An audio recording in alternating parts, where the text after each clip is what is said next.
تو اس کے ساتھ خیر خواہی یہ ہے کہ اس کو محبت کے ساتھ، پیار کے ساتھ اس کو جگہ دیا جائے، تاکہ اس خیر سے جو اس وقت میں ملنے والی ہوتی ہے اس سے آدمی محروم نہ رہے۔ اسی کے ساتھ میں پوری بات کو دھیان اور توجہ سے سننا کہ جسم بھی یہاں ہے اور دل دماغ بھی یہاں ہے، اس لیے کہ دل دماغ یہاں نہیں ہوگا، جسم یہاں ہوگا تو بھی بات اپنی جگہ پہنچے گی نہیں۔ اس لیے پوری طرح دل سے، دماغ سے مجلس میں شریک رہنا، عمل کی نیت سے بات کو سننا، اس لیے کہ اللہ کی طرف سے جو داد و دہیش کا نظام ہے وہ آدمی کی نیت ہے۔ اسی لیے حدیث پاک میں فرمایا وَإِنَّمَا لِكُلِّ امْرِئٍ مَّا نَوَىٰ، فرمایا ہر آدمی کو وہ چیز ملے گی جس کی اس نے نیت کیا۔ جب عمل کی نیت سے ہم بات سنیں گے تو اللہ عمل کی توفیق دیں گے، اور وقت پر اللہ تعالیٰ عمل کرا دیں گے، جی چاہے نہ چاہے، ماحول سازگار ہو ناسازگار ہو، حالات مناسب ہو غیر مناسب ہو، ہر حال میں عمل کی توفیق ملے گی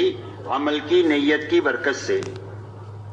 اس لیے عمل کی نیت سے بات کو سننا، اسی کے ساتھ میں اچھی طرح بات کو سنتے ہوئے، سمجھتے ہوئے، اس پر عمل کرتے ہوئے اپنے گھر سے لے کر پورے عالم تک اور ساری انسانیت تک بات کو پہنچانے کی نیت سے بات کو سننا۔ دین کی بات جو ہے وہ تبلیغ ہے، اسی لیے رسول اللہ صلی اللہ علیہ وسلم ارشاد فرماتے ہیں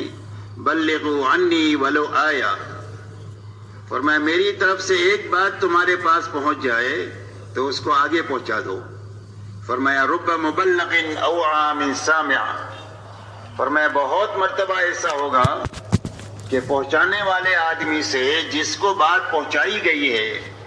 وہ زیادہ بات کو لینے والا ہوتا ہے، اور اس نے اپنے آپ زندگی میں عمل میں لاتے ہوئے اس نے 1000 آدمیوں کے تک بات پہنچا دی، تو اس کو ایک آدمی کے پہنچانے کا بھی ثواب ملے گا اور 1000 آدمیوں تک پہنچانے کا ثواب بھی ملے گا، اس لیے کہ یہ ذریعہ بنا اس کا۔ اس لیے دنیا میں پورے عالم میں اور ساری انسانیت تک بات کو پہنچانے کی نیت سے بات کو سننا۔ اب پورا عالم تو بہت بڑا ہے، کئی سو ملک ہے، اور دنیا میں تو 800 کروڑ انسان ہیں، تو ایک آدمی اپنی چھوٹی زندگی میں پوری دنیا میں اور سارے انسانوں تک کیسے جا سکتا ہے؟ تو پورے عالم میں اور انسانیت تک جانے کا کیا راستہ؟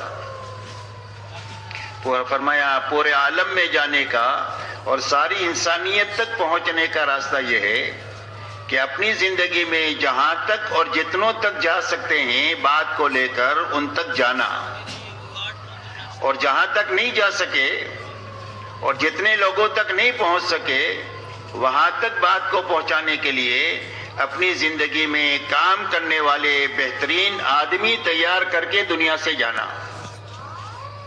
یہ محنت کا رخ ہے، کام کو صحیح طریقے سے سمجھنا، اس کو اچھی طرح اپنی زندگی میں عملی طور پر لانا اور پوری دنیا میں پہنچانا، اور پہنچانے کے لیے جتنا کر سکتے ہیں اتنا کرنا، اور آگے کے کام کے لیے اپنی زندگی میں کام کرنے والے آدمی تیار کرنا۔ یہ محنت کا صحیح رخ ہے جو حضور پاک صلی اللہ علیہ وسلم نے اختیار فرمایا۔ اللہ تعالیٰ نے آپ کو ایک بڑا کام لے کر دنیا میں بھیجا تھا، آپ کی محنت کا میدان پورا عالم تھا اور ساری انسانیت تھی اور قیامت تک کا زمانہ تھا، اب آپ کے بعد کوئی نبی نہیں آئیں گے، تو اتنا بڑا کام لے کر اللہ تعالیٰ نے آپ کو دنیا میں بھیجا، اور اتنے بڑے کام پر قابو پانے کے لیے آپ کو صرف 23 سال کا زمانہ دیا گیا۔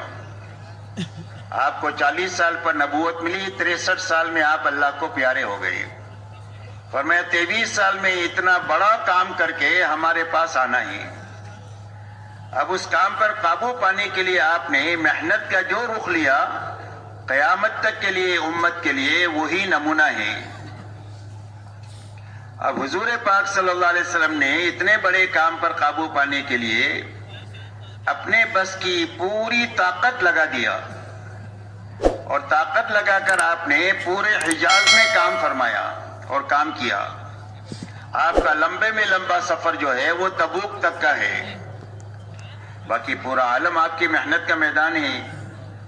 تو اپنے بس کی پوری طاقت اور محنت لگاتے ہوئے اور اپنے آپ کو تھکاتے ہوئے آپ نے 23 سال میں 1.25 لاکھ صحابہ کا مجمع تیار فرمایا، خود کرتے ہوئے کرنے والے آدمی تیار کیے، اور ایسا مجمع تیار کیا جو حضور صلی اللہ علیہ وسلم کی زندگی کا آئینہ تھا کہ آپ کی زندگی کو سمجھنا ہے تو صحابہ کی زندگی سے آپ کو سمجھا جا سکتا ہے۔ اسی لیے صحابہ کا تعارف 2 جملوں میں ہوتا ہے، فرسان بالنہار و رہبان باللیل، بسام بالنہار و بکاء باللیل۔ فرمایا صحابہ کون ہیں؟ فرمایا دن کے شہ سوار ہیں اور راتوں کے عبادت گزار ہیں۔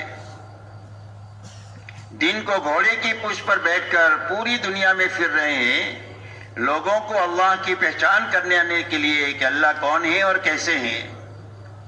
اور اللہ کی پہچان کراتے ہیں، اللہ کا تعارف کراتے ہیں، اللہ کی شانیں سمجھاتے ہیں تاکہ لوگ اللہ سے جڑے اور دنیا سے کٹے۔ اور فرمایا راتوں کے یہ عبادت گزار ہے، کانوا قلیلا من اللیل ما یہجعون وبالاسحار هم یستغفرون۔ فرمایا رات کو یہ لوگ بہت کم سوتے ہیں اور رات کو آخر راتوں میں اٹھ کر اللہ کے سامنے کر کے مٹ کے تھک کر اللہ کے سامنے استغفار کرتے ہیں کہ اللہ جو کام کرنے کا حق تھا وہ تو حق ہم سے ادا نہیں ہوا۔ فرمایا بسام بالنہار و بکاء باللیل، دن کو حشاش بشاش اللہ کے دین کا کام کرنے والے تھے اور راتوں کو اللہ کے سامنے بہت زیادہ رونے والے تھے، اور یہی دونوں صفتیں حضور صلی اللہ علیہ وسلم کی پوری زندگی رہی۔ اسی لیے آپ کا پورا دن دعوت اور تعلیم کے لیے اور اللہ کی مخلوق کو سنبھالنے کے لیے، اور آپ کی رات کا بڑا حصہ اللہ کے سامنے مناجات کے لیے، دعا کے لیے، نماز کے لیے اور آہوزاری کے لیے اور قرآن پاک کو ترتیل کے ساتھ پڑھنے کے لیے۔ یہاں تک کہ رات کو آپ اتنا لمبا قیام فرماتے تھے کہ آپ کے پیروں پر ورم آ جاتا تھا،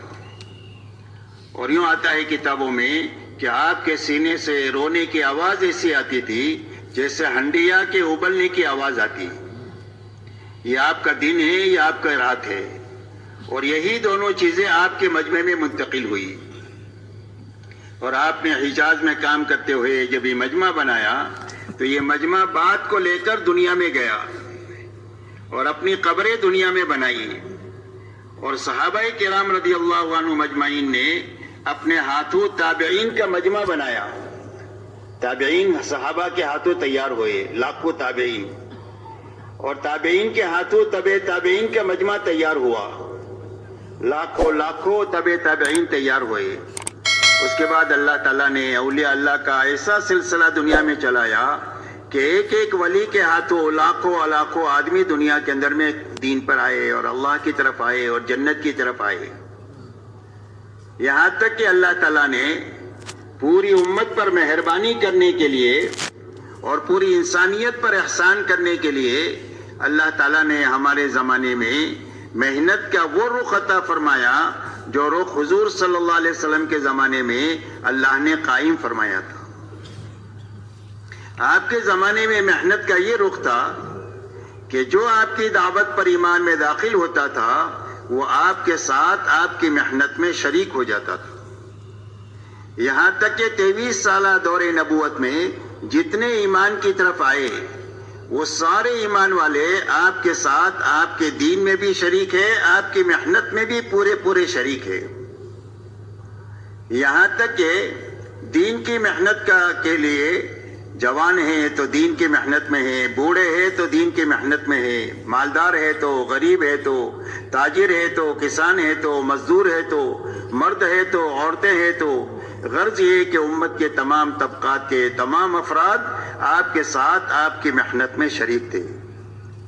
یہاں تک کہ ہر ایک کا جذبہ یہ تھا کہ ہمارا دین محفوظ رہنا چاہیے اور ہمارا دین دنیا میں پھیلنا اور پھولنا چاہیے، اور دنیا کے ہر کچے پکے مکان میں یہ دین پہنچنا چاہیے تاکہ انسانیت تباہی سے بچ کر کے ہمیشہ ہمیشہ کی آبادی کے اندر میں چلی جائے، اس فکر کے ساتھ 100% ایمان والے جینے والے تھے،